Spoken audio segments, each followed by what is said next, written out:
Marcos Pontes, qual a relação que você faz entre a sua carreira de astronauta e o empreendedorismo?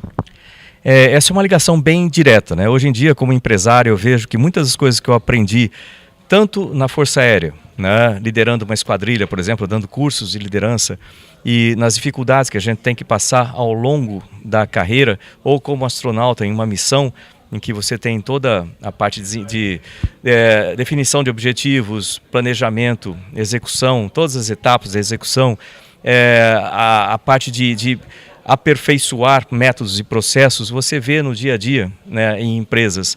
Hoje em dia, eu uso tudo isso para tratar em empresas. Eu tenho uma empresa de treinamento corporativo, então eu e outros dos meus associados, a gente vai para dar justamente treinamento nessas partes.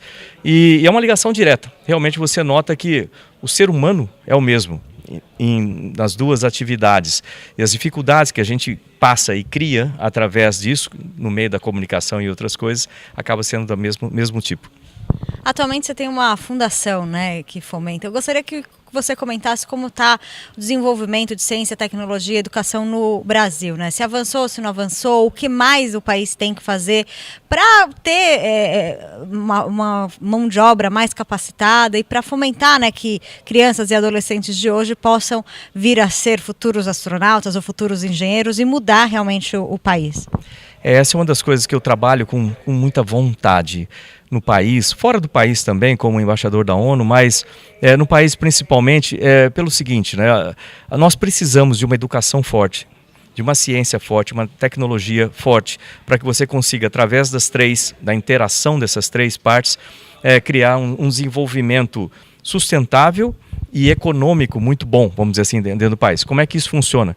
Educação para formar cidadãos qualificados, né? E você precisa de profissionais qualificados e precisa de uma educação forte para isso, que é um primeiro ponto essencial. Segundo, você precisa de desenvolvimento de ideias aqui dentro do país. Então a ciência, ela ajuda nisso, ideias específicas para a resolução de problemas ou desenvolvimento de ideias dentro do país. Depois você precisa transformar essas ideias para não deixar estagnada lá dentro das bibliotecas das universidades, criando poeira. Tem que transformar aquilo em coisas reais. Então são inovações, produtos, empresas baseadas nesses produtos, empregos que vão ser gerados por essas empresas que vão empregar essas pessoas qualificadas pela educação. Então, vê o que é um ciclo. A tecnologia no Brasil, e isso a gente tenta fazer dentro da fundação, tentar ajudar nesse processo como um todo, desde o pequenininho, desde incentivar jovens para as carreiras de ciência e tecnologia, até no outro lado, na parte de ciência, principalmente nas ciências voltadas e tecnologias voltadas para desenvolvimento sustentável. E o que você sente no Brasil, a dificuldade, eu posso falar isso com propriedade, porque eu vejo, como embaixador da ONU, a gente acaba trabalhando com muitos países, você vê a estrutura de cada país, as facilidades e dificuldades que existem. E no Brasil, especificamente, a dificuldade que a gente tem é como se fosse uma falta de planejamento ou de execução de planejamentos nessas áreas de ciência e tecnologia. Existem até ideias boas, mas quando se coloca isso, a gente sempre depende de um setor político que vai assinar, no final das contas, os orçamentos para o desenvolvimento no lado público, ou as leis que vão reger a interação com o privado, você tem uma falta de conhecimento dos políticos que trabalham, né, atualmente para a área de ciência e tecnologia. Então eles não sabem o que precisa ser feito, o que é um problema sério, ou a cabeça deles está voltada para outras coisas e eles colocam a ciência e tecnologia como algo que não afeta o presente ou não é emergencial, então fica para depois. Isso acontece com os orçamentos também. Você acha que programas como Ciência Sem Fronteiras ajudam a fomentar e a elevar o nível educacional? Ajuda, se tiver num contexto maior. Eu trabalho com sistemas, por exemplo, e uma parte só do sistema não resolve o problema. Você precisa ter interação de subsistemas para que tudo aquilo opere em sinergia, vamos dizer assim, que tenha um resultado melhor em conjunto. Uma coisa só isolada aqui e outra lá acaba acontecendo o que a gente tem visto. Você tem um programa que tem uma ideia boa, mas ele decola e morre, porque ele não tem o suporte das outras partes, porque ele não está integrado dentro de um sistema maior. Então você não consegue fazer funcionar os sistemas dessa forma. Falando, por exemplo, na parte de espaço, isso se repete em muitas das outras áreas, o que você tem é no próprio sistema uma estrutura quebrada. uma parte do sistema do Programa Espacial Brasileiro está dentro do Comando Aeronáutico, em termos de infraestrutura, com o lançamento de Alcântara, Barreira do Inferno, partes, o IAE, por exemplo, que está dentro do CTA. Outra parte está no lado civil, junto com o INPE e outras instalações, com comandamento dentro da agência espacial, mas com comandamento administrativo e sem a influência técnica. Com isso, a gente não tem uma propagação de projetos dentro do programa. E essa propagação ela depende não só de orçamentos, mas de uma definição clara de objetivos e a manutenção desses objetivos para reter a força de trabalho, né? Porque a gente tem ótimos pesquisadores aqui no Brasil, mas eles não conseguem trabalhar. Se você olhar o número de pesquisadores, vai caindo dentro dessas instituições, uma porque o salário não é adequado, né? Não é competitivo, e outra porque os projetos não são continuados. Então, se você nem tem a motivação pelo projeto e nem tem pelo salário, fica difícil ficar, e a gente não pode culpar esses profissionais.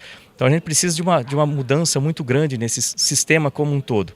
Um outro ponto importante que eu vivo batendo nessa tecla é o seguinte: quando você vê uma universidade americana, por exemplo, pública, você vai ver que a universidade ela é pública, mas ela é paga por quem pode, é de graça para quem precisa, né? Porque tem várias ferramentas para se fazer isso.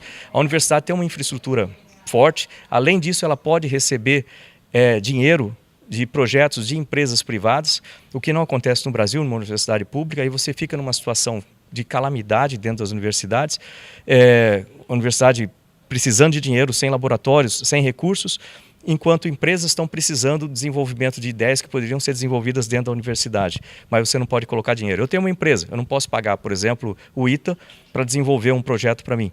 Eu tenho que ser através de fundação, o negócio fica meio complicado.